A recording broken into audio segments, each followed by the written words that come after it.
So I'm Virgo Sillamaa. I run Music Estonia, which is Estonian Music Sector Development Center.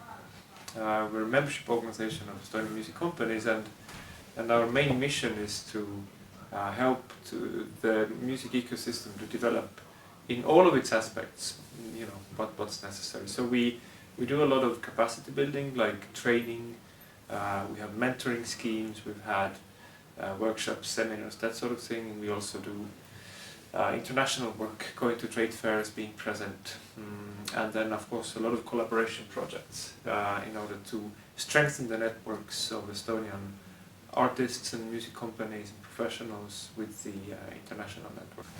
Hello, I'm Michał Hajduk. I work for the Mickiewicz Institute. The Mickiewicz Institute is supporting Polish artists abroad and it's promoting Polish culture abroad. My thing in the institute is called Don't Panic, We're from Poland. It's a program that exists already over 11 years, and it's directed to the artists, managers, and people from the music industry. But I must say that was probably the first institutional experience in that field of music. I don't remember anyone before in Poland.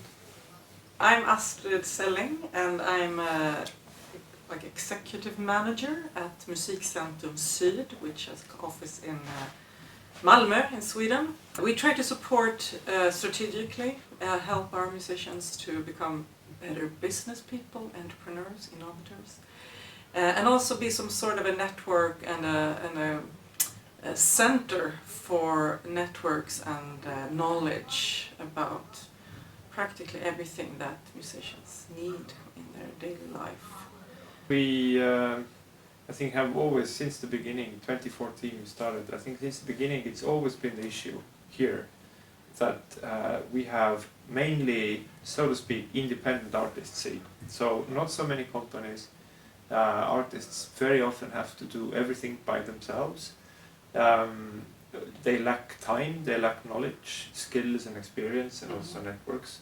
I mean, when you work locally it can be so and so, but when you want to cross borders then it becomes a real issue, because the amount of energy you need to put into developing networks, planning, everything is a lot. So I think, I mean, it's only very organic and very natural that sooner or later people like us sort of find their way to each other. Because we're dealing with the same issues, we're helping our artists to deal with the same issues every day. And we ended up applying for the Swedish Institute's, what's called Såddfinansiering, project initiation, I think is called in the English term, which actually is more like a pilot project. So we're trying something out. So that's what this project is about for the moment. It's almost, I would say, like everything Music Estonia does is more or less like a pilot, and then we build on it for the next time. But anyway, for this project, I think for us the key ingredients here are getting people together. Estonian managers, younger managers, and Estonian artists need networks, and they need to talk to peers from other countries in order to understand what the challenges are there, and actually in order to understand that many of the challenges are the same. That even if, like, you know, in Estonia we think of Sweden as the huge great breakthrough country in music industry, whereas actually this is quite narrow in the vertical sense, that also in Sweden you have musicians who are struggling with the same things.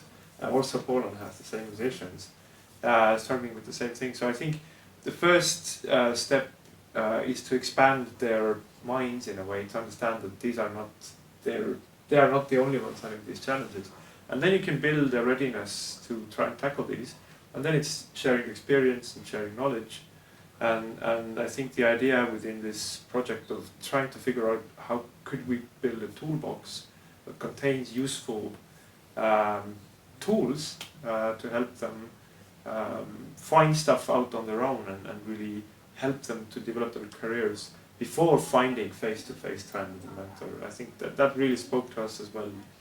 I can agree with you, because Don't Panic We from Poland was probably the first initiative music export oriented in Poland. So basically most of the knowledge and experience we got was based on pilot projects or exploratory projects, and we also learned a lot from mistakes we did on the way to the place where we are now. So so this is actually how you get better with things. And now I think we are in a position of being ready to share a little bit of our experience with other guys around. Yes, I think also it just takes time to get to know each other and to understand the similarities and differences in the issues, and also to learn the language, because we very often in the beginning we speak about the same things with a slightly different vocabulary. But over time we're building this common vocabulary and understanding, and that's going to help us over time to find common answers to the similar challenges. The most we can take from that sort of collaborations is following each other's good practices, and this is what it's all about, because we all work in the same field. We have different local ecosystems, sometimes different ideas, different methods, and we can be compatible with each other.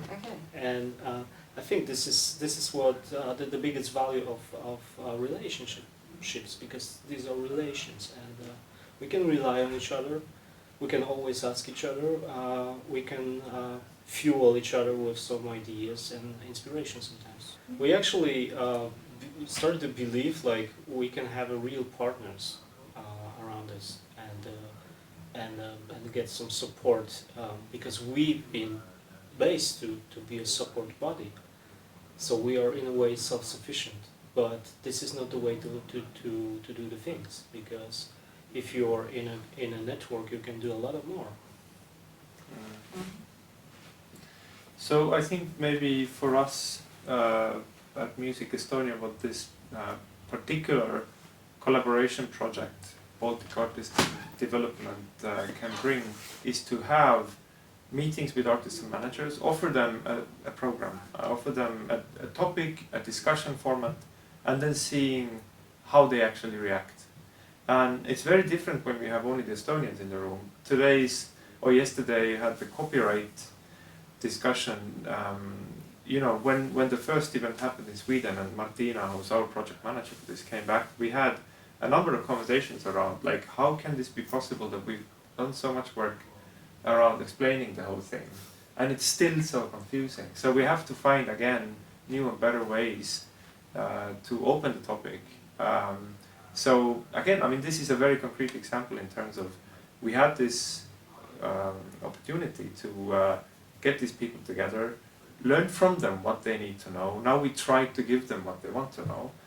I think it's a little bit what you were talking about. It's the extreme knowledge that we actually share together. The things that we have been doing here with the copyright, that is like a massive knowledge that would have taken much more time for us to create for a workshop. Yeah. While the strategy that we were doing in Malmö was something that we work in our organization with every day with our musicians. So that is easier for us to do. So it's so interesting that we can actually raise the level of all the quality because we have our specialities. And that is something that I think it's really, really cool to see. I think the future is open for the independent artists.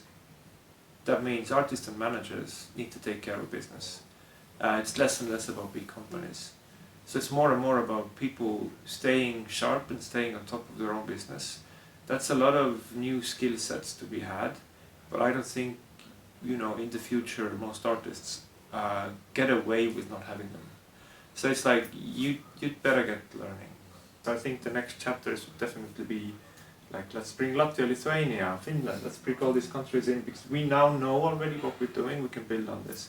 So I think it's expansion. Invention now, expansion in step 2. In terms of long time perspective, I like the idea of working with artists who are not representing the mainstream, who are not representing pretty commercial potential, but those who are more exploring both in artistic way and in the way how they exist in the market. And I think this is really interesting thing to go on with and keep on experimenting. We're looking for markets for our narrow genres that are not in the mainstream, and it's like get kind of full after a while. They're looking for more and more audience. Where will we find them? So this, like a very specific genre, well, if you look around the whole Baltic Sea, you might be able to find quite a broad scene of audience. But then we have to collaborate and open up that way of thinking with the musicians.